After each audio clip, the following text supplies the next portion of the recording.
What's up, everybody? My name is George Coors, and today let's talk about A Brief History of Seven Killings by Marlon James.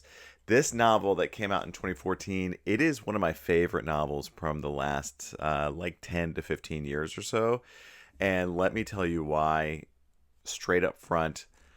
James is a masterful writer of stream of consciousness. And if you're looking for a contemporary work that really embodies the experimentation with language that we saw with the modernists, I do believe A Brief History of Seven Killings might be one of the best examples of such a work. Marlon James does a fantastic job. I have to take my hat off as a writer. Writer to writer, game recognizes game. Marlon James was on it with this novel. And I try to be impartial for the channel and not be too emphatic, but let me just say, holy smokes, wow, go out and read A Brief History of Seven Killings if you have not already, because this is what I talk about when I mean serious sentence writing.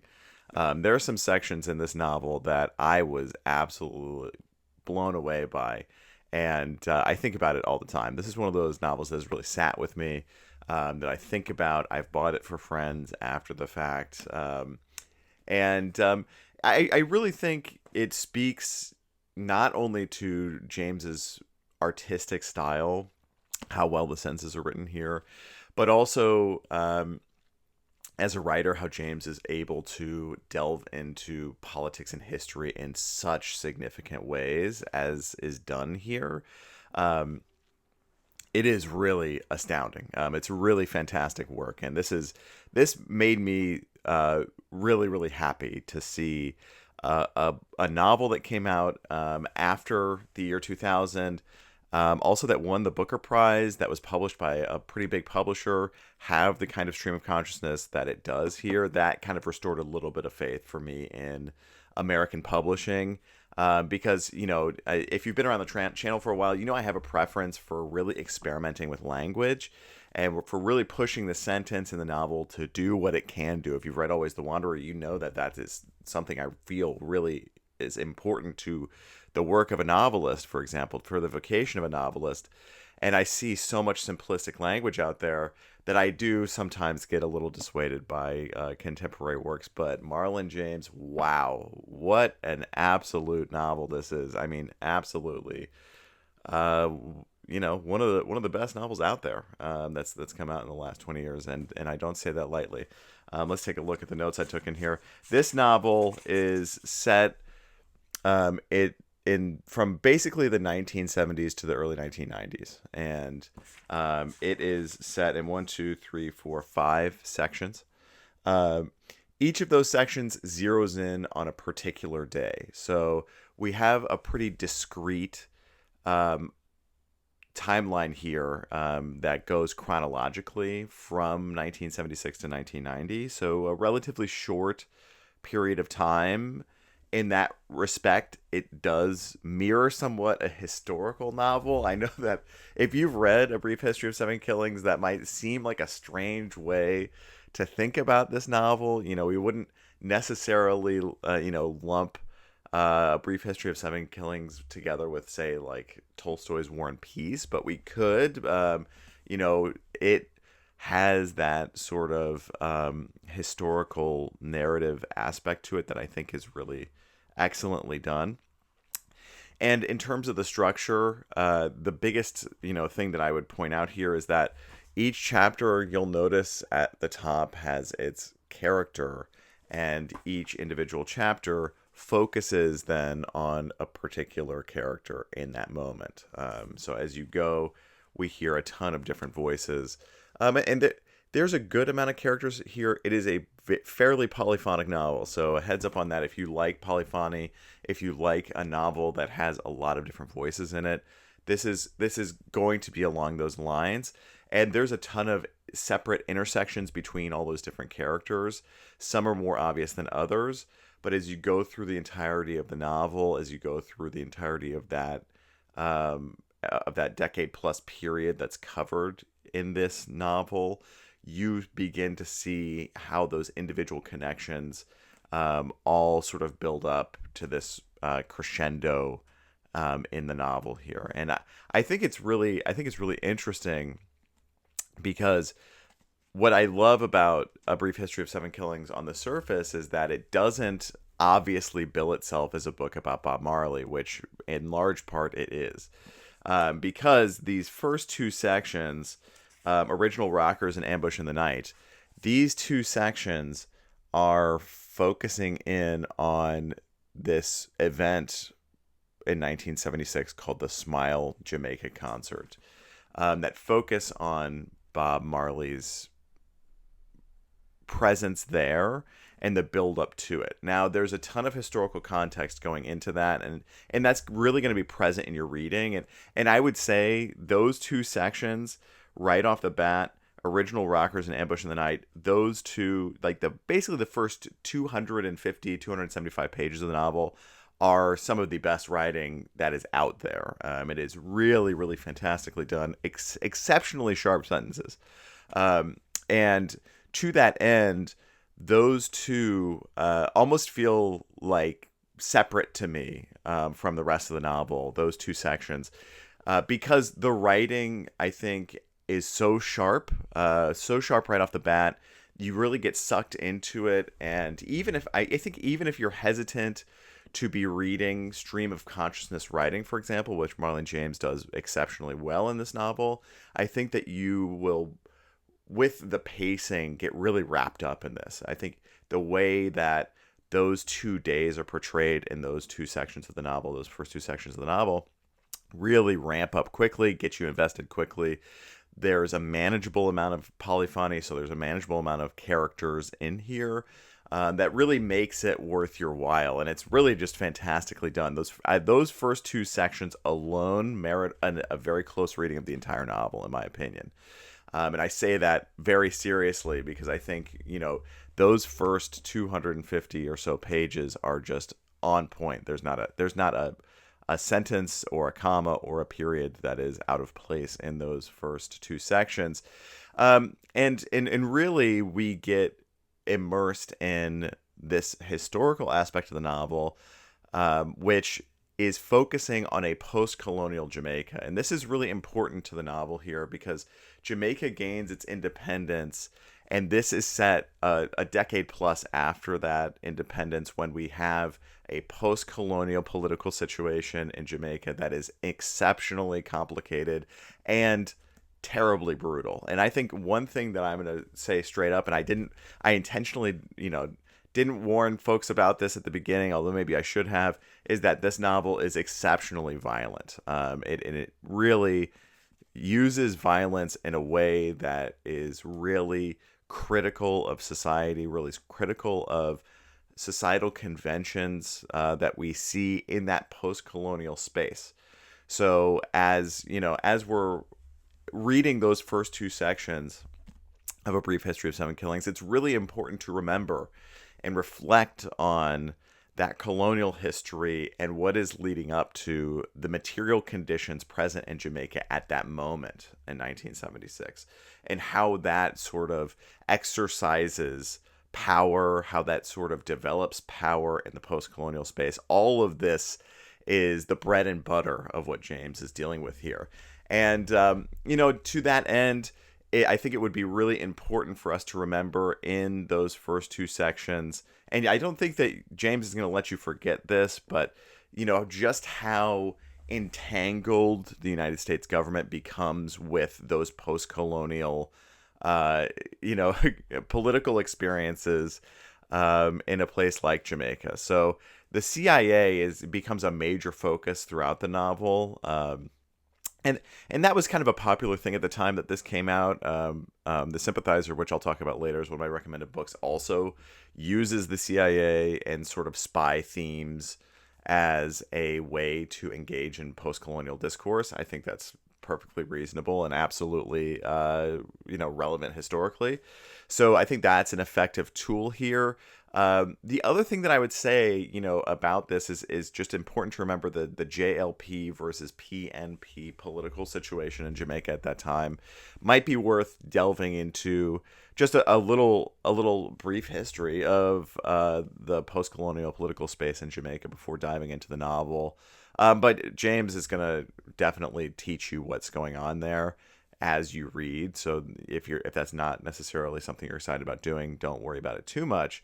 Um, and we get a really vivid picture here of this landscape that is, social, political, economic. And what's more about that is we see this focus on the singer. Now, Bob Marley in the novel is generally referred to as the singer. And there's all sorts of speculation as to why that is. I think it's a really great literary convention to do that because it makes it feel more serious to me that Marley is referred to as the singer. Otherwise, it runs the risk of being a little cheesy, and almost being that Bob Marley fan fiction biopic, whatever sort of vibe you might take from that, I think is made all the more serious because he is referred to as the singer. It almost has a mystical quality to it. I don't know if mystical is the right word, or a quality that it evokes a little bit of mysteriousness about Marley, and really does, I think, make that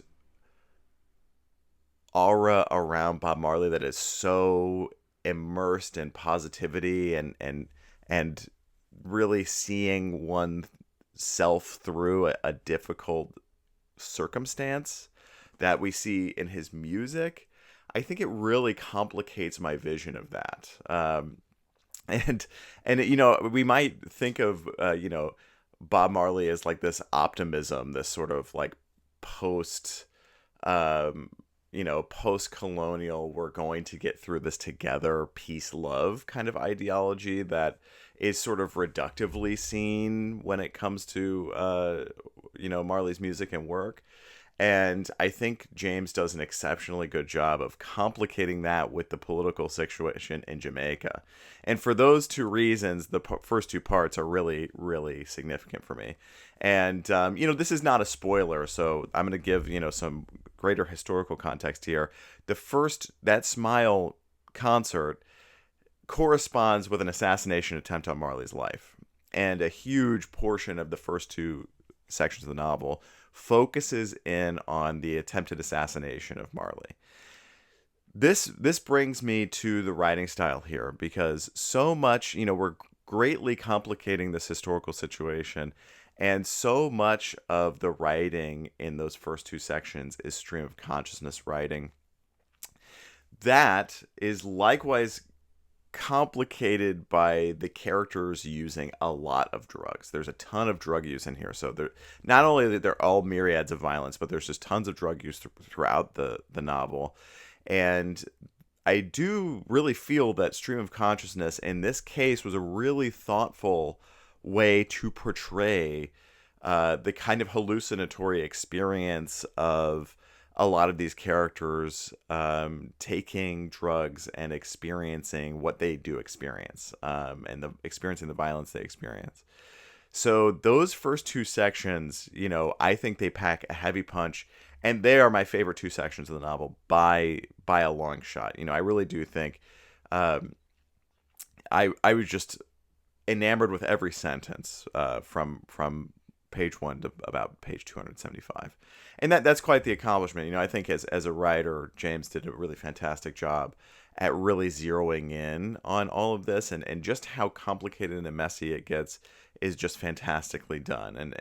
And I think, as a writer, I would just say, this is a really great novel to read. If you're a writer out there and you're like, hey, I want to really complicate my narrative, I want to complicate my writing, read the first two sections of this novel, because I think A Brief History of Seven Killings is going to allow you to sort of just really see how a writer can complicate telling a history, or telling the history of the assassination attempt on Bob Marley, right? And here's all of these different layers that get added onto it. The socio and political and economics material situation in Jamaica, how that sort of functions, how that is tied in with politics, how politics is tied in with gangs and drug trafficking, how all of that is tied in with the CIA, how all of that is tied in with love stories and people falling in and out of love, and addiction, and falling in and out of different circumstances, and also making music and making art, and how all of that is complicated by this. So this really shows us as writers how we can layer just tons and tons of material over what would seem to be a fairly simple narrative. Now, I think, and I rarely do this on the channel, and I'm going to do it here. So I want to recommend two sections from the novel, and they are in those first 275 pages. And I just want to recommend them to you as a writer. If you're out there, you're like, hey, what is a good example of really, really sharp contemporary writing, contemporary sentences? I have two sections. They refer to the same character, Bam Bam, and they are in my edition, pages 236 through 244, and then a second one, 266 through 268. So the two sections, they're Bam Bam sections in my edition from Riverhead Books, page 236 to 244, and then page 266 through 268. Unbelievable writing there, and it is so sharp. I mean, I cannot emphasize this enough.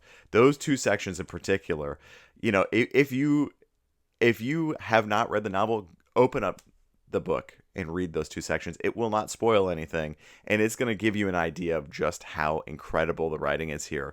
And there's something I haven't talked about, which absolutely needs to be talked about before I go into anything else with the rest of the novel, which is the use of dialect in this novel, which is probably one of the best I've ever seen.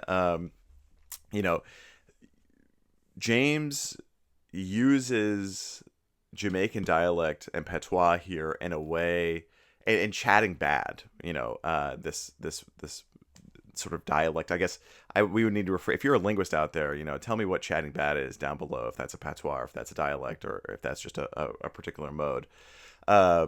That usage of, we'll call it dialect, and correct me if I'm wrong in the comments, of chatting bad, and of dialect in here is astoundingly well done. I mean, it is so evocative, and it is something that I have seen other writers contemporarily try to do.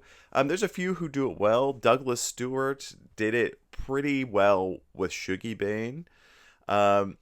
It's something, however, that can go completely awry. That using dialect can come off completely badly. It can be really condescending. It can sound hokey. It can sound forced. It does not. It does not come off badly in A Brief History of Seven Killings. In fact, I would say it is one. I mean, when I was reading this, I was like, wow, James might be one of the most talented writers I have read who's out there living right now. And I think the use of dialect in this novel really, really got me there, because not only are we using stream of consciousness, not only are we interweaving these characters to make something really complicated and beautiful, which is beautiful in a way that sort of portrays the brutality of humanity, but we're doing so with a really rich lexicon, a really rich vocabulary culturally, that I just think is really, really fantastic. I can't recommend it highly enough, because I do think at the end of the day that, that familiarity with language can be really difficult to accomplish personally in your own head, and then translating that for somebody else, that's another incredibly complicated and difficult task. And I think James was really, really up to that task. Did a really fantastic job here. Overall, those first two sections, I cannot recommend them highly enough. Obviously, I've spent, the first 20 minutes of the video talking just about those first two sections. It really does merit a reading. And I think if you like experimental literature, if you like literature that pushes you to really pause and dig deep into the sentences, I think James is right there for you. I mentioned, just about a minute ago, that if this novel really does, in its brutality, it is beautiful in the way that it portrays the depths of humanity. So if you do like Cormac McCarthy, I think that this might be one of those novels for you, just in that sense. I'm not going to recommend any McCarthy today because I have some other relevant novels that I want to speak to. But if that's sort of your modus operandi, where you like looking at the depths of humanity through art, I do think Brief History of Seven Killings is a great way to do that. I think moving on, in the subsequent three sections, Shadow Dancing, White Lines, and then the Soundboy Killing, our scope widens dramatically. So with Shadow Demons, we're still focusing on the political situation in Jamaica, and this is set after Marley has essentially returned briefly to Jamaica after living in exile for a little while, and that third section widens our scope because we get a little bit of focus. It's set on the day when I believe the embassy, the American embassy, is attacked in Tehran, and we see this scope of the power of the CIA is expanded, and this is really important for the rest of the novel. And I think this is where the novel might become even more complicated for folks in a way that I'm not sure. I don't know if folks will like it or not. And I do personally like it because we, in the last three sections, are really expanding this commentary that we're having on the sort of material and political situation globally as we see it affected by the American government. We do begin, however, in those three sections to go outside of Jamaica, go outside into other situations. And we still have those interconnections between the characters in these last three sections.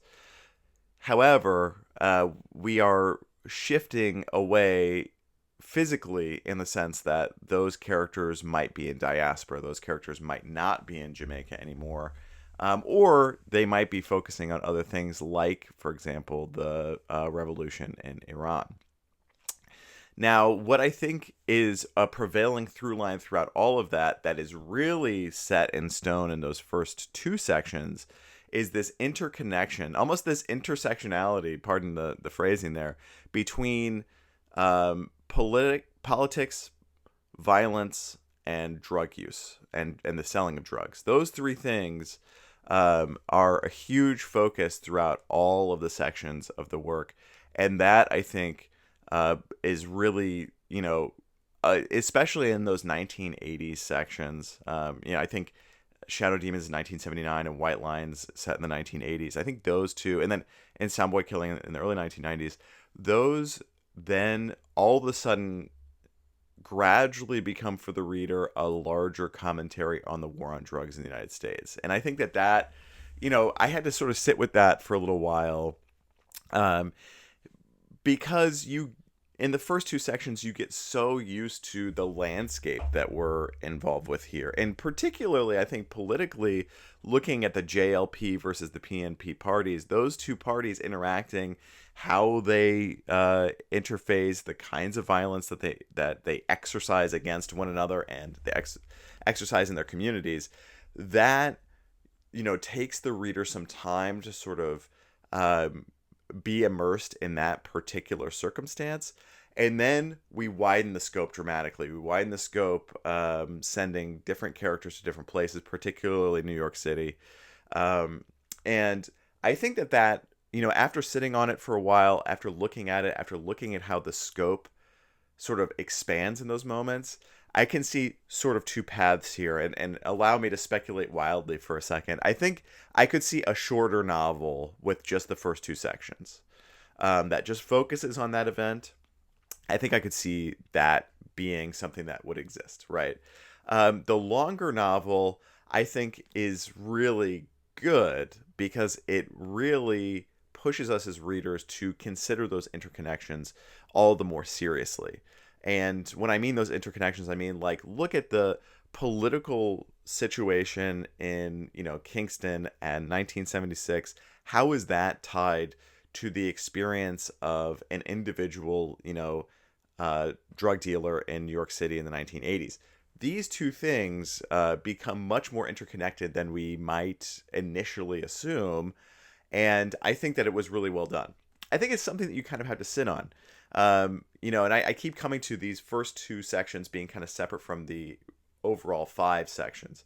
And I think that there is a little bit of a step into a larger universe that you take when you begin, when you get out of section two into section three, Shadow Demons. I think that is, upon reflection, really well done. Because we really do sort of pan out. The scope sort of zooms out a little bit, and we begin to see these individual characters, which we've already been introduced to, which we already sort of understand their material conditions. They are interacting with various other situations that are broader or in diaspora. And I think that that's really important, because if we're looking at this novel as a larger sort of post-colonial commentary, I think, to me, one of the reasons why I could see having the first two sections be their own novel is because it's very discrete, it's very zeroed in, it's focused on this particular time. But the reason why I like the larger novel and expanding that scope is because it really shows us the broader interconnections of power and the broader legacy and history of power that exist in the post-colonial political sphere. And that's really complicated. I understand, I try not to get super academic on the channel here, but I think that serves a really important purpose, because this is not so long ago, and James is really reminding us as readers, hey, look, this is still what we're living right now. And while Jamaica may have changed, or the war on drugs may have changed, or the conditions in the United States may have changed, or the way that the CIA exercises power may have changed, this is our recent history. So ending the novel in 1990 does give it a little bit of that urgency, a little bit of that contemporary urgency for me that I think is really, really good. And the focus on the U.S. drug war, I think, is really important, because that, to me, shows how the imperial power of the United States is being exercised willfully in that post-colonial sphere. So, just as we take an example, the United Kingdom colonizes a country for 2 centuries, let's say. They, at some point in the 20th century, say, okay, we are no longer going to consider you a colony. You have your independence. Then, immediately or simultaneously after that, we see the United States exercising power in that country, shaping that country's politics through the CIA or various other political and sort of spy organizations. This may sound conspiratorial, but this is the post-colonial history, and this is why the term post-colonial is so complicated.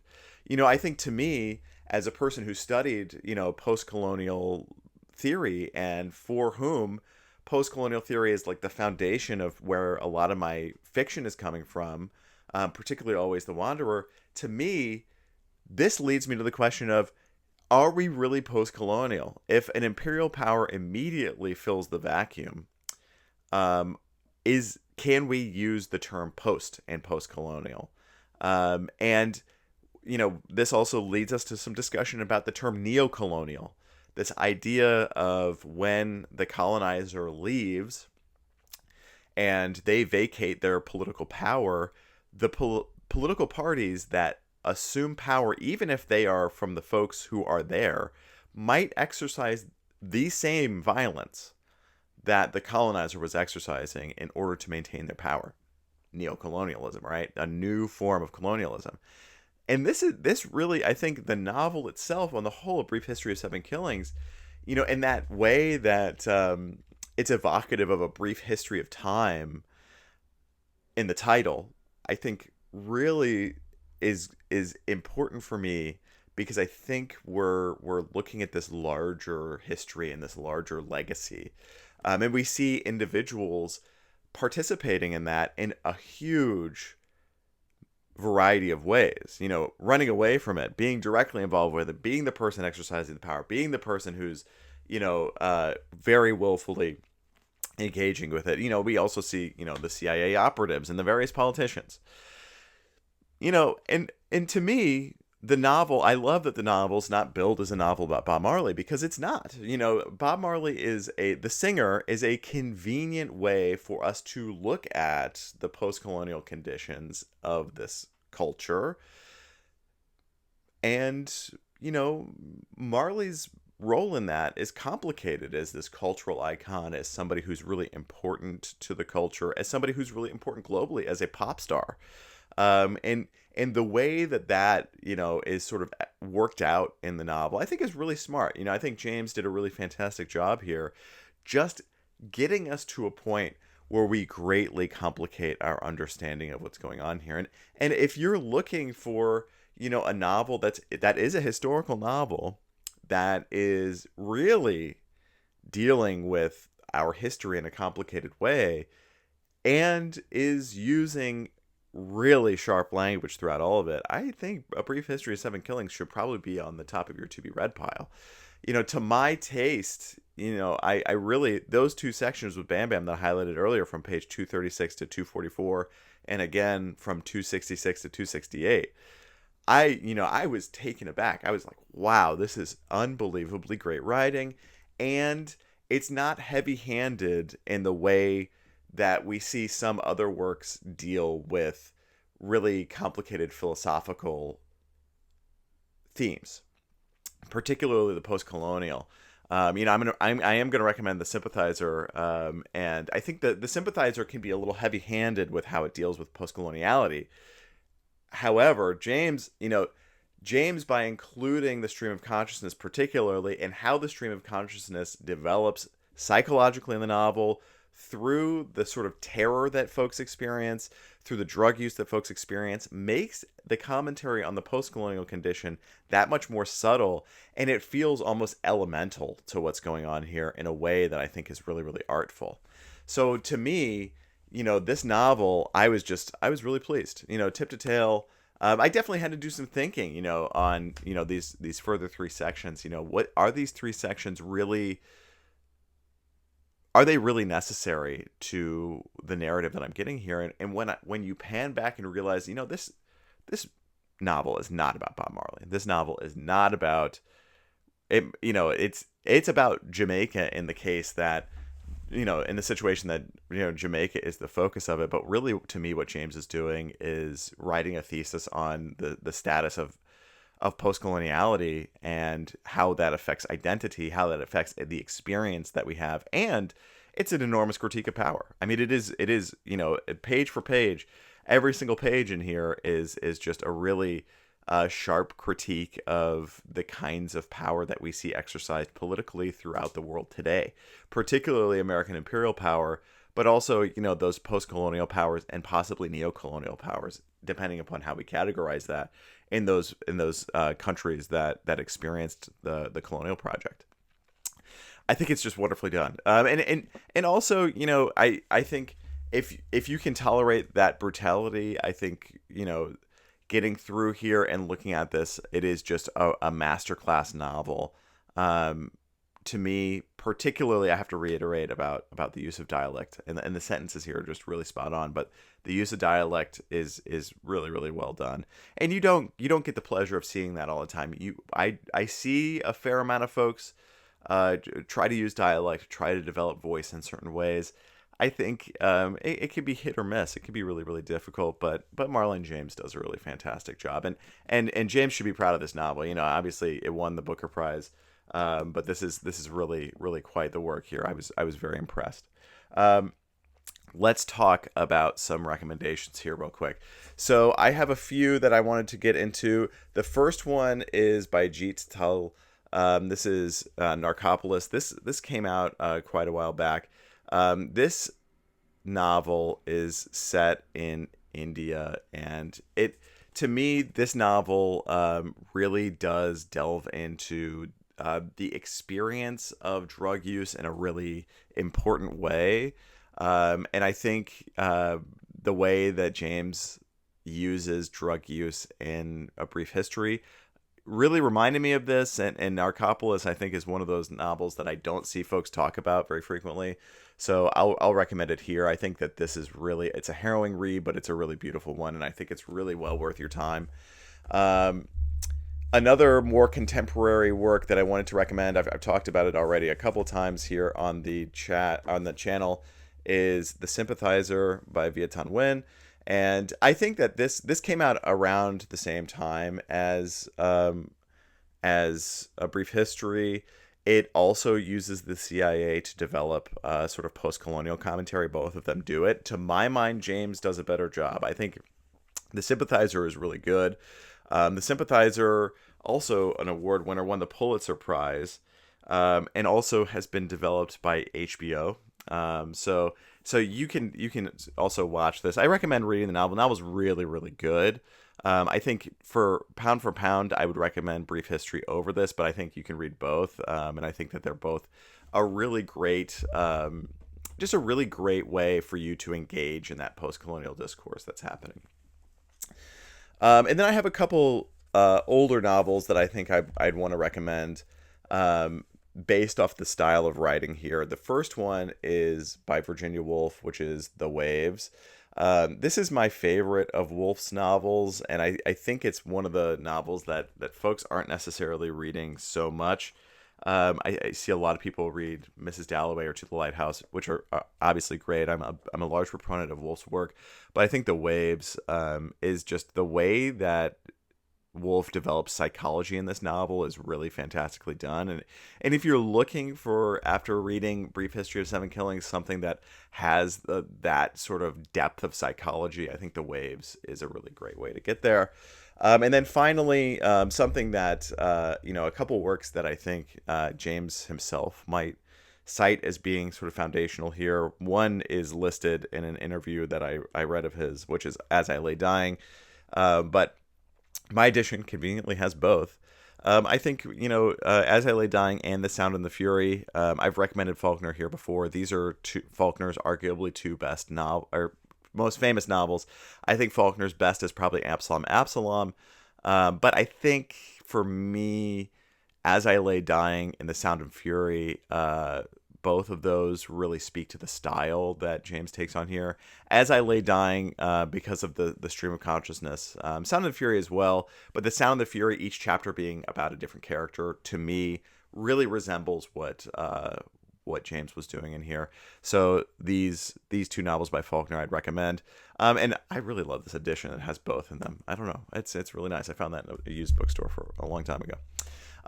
Overall, this novel, A Brief History of Seven Killings, to my taste, is really worth your time. I don't see a lot of folks on socials talking about it. I wish that they were, because I think that this is one of those novels that really shows that literary taste contemporarily can be really complicated. And I'm not talking about, my Dalkey fans out there or my NYRB fans. This was a major novel, winning the Booker Prize, and it doesn't really fall into the trap of that like post-Hemingway really simple language nonsense. It's complicated, it's really messy, and it's so worth your while. I mean, every single page here. And when I mean it when I say those first 275 pages are some of the best writing that's out there. And I don't even believe in canon. I keep saying this time and time again. I don't believe in the canon. That to me is, something that I just don't get behind philosophically. But to my taste, there's also really great writing out there. James is one of those folks. James is one of those writers who I think, in the end, just does a really fantastic job of immersing you not only in a really compelling story, but doing so in a way that shows us why the novel is what it is. I've said this a couple times on the channel. The novel can do things that no other art can do. And that is because it is a direct pipeline of another person's language into your brain.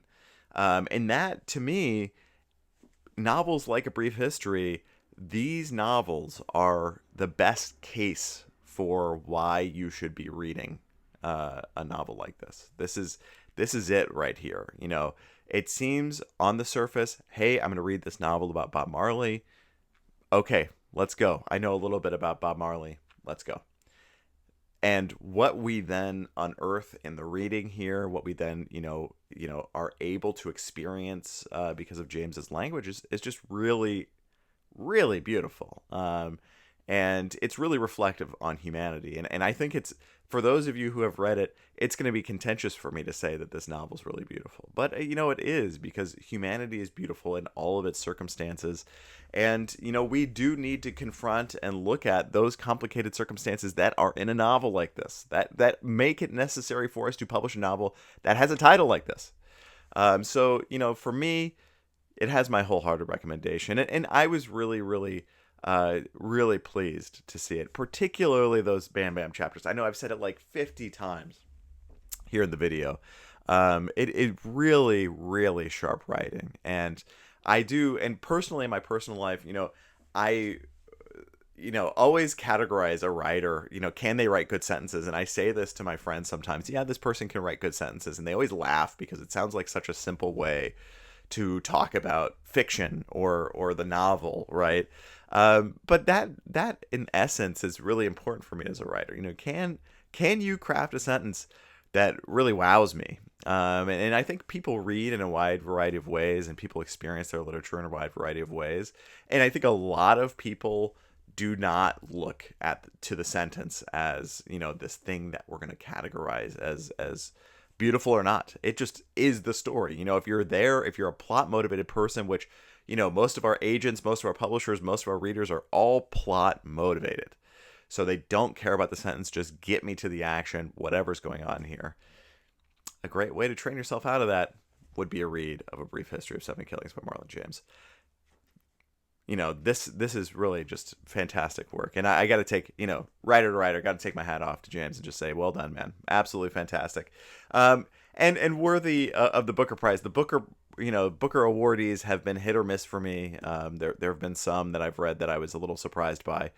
But such it is. It is how it is. And also I noticed I've done some videos on some lists out there. I noticed Brief History was on a few of them, but not enough. This is really good stuff, folks. I mean, really, let me amp it up. I don't want to engage so much in the hype train on social media and here on YouTube and be one of those people who hypes things up. But this really is a novel that I'll defend. This is one of those novels that I really do think a lot more people should be reading than are reading. And you could be one of those readers. You should be one of those readers. I want to thank you folks so much for spending some time with me today. It really does mean a lot to me that you watch these videos on the channel. And I want to thank you for being here and engaging in literature. It's really important to me that you do, and I'm so glad to be finding folks out there who are watching these videos and engaging with writing. Please, I won't say please, just read my novel, Always the Wanderer. If you're interested in contemporary writing, that is really, really complicated. Always the Wanderer is for you, and reading it and talking about it, that's really important to all writers. It's really important to me. So grab a copy from Golden Antelope Press. If you want to learn more about me, you can head to my website, georgekors.com, to learn more about my writing and who I am as a thinker in person. And you can follow me on socials at GBK7288. Please like and subscribe to the channel. And thank you so much for being out there and being a proponent of literature like this. Because, wow, great stuff. Thank you, Marlon James, for this novel. Thank you, folks, for watching today. I hope you guys all have a safe day. And see you next video. Thank you so much.